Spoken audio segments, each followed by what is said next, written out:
Alright, we've got quite the project here. This is a 1994 KDX 200. I'm hoping to over time slowly kind of restore this thing and learn a lot while I'm doing it, but first couple of steps are getting this thing stripped down, getting the motor pulled in it. I know it's got 150 psi on the top end, so we'll see where we go from there with that. Don't know about the bottom end, don't know very much about them at all. I don't know shit about fuck.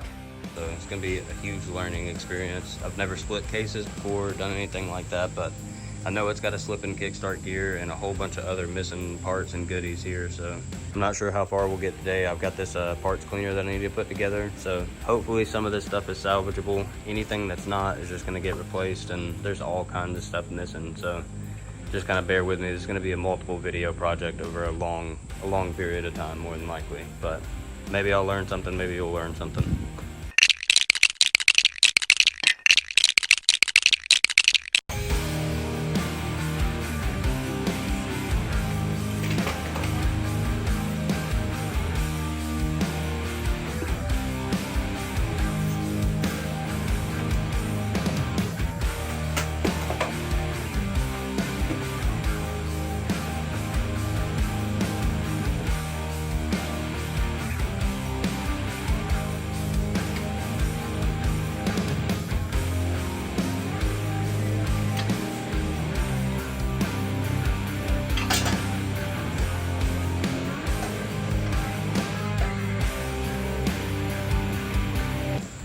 Alright, just a little bit of progress was made. We got it kind of naked. I'm going to take a couple more things before I go, but I got to go eat.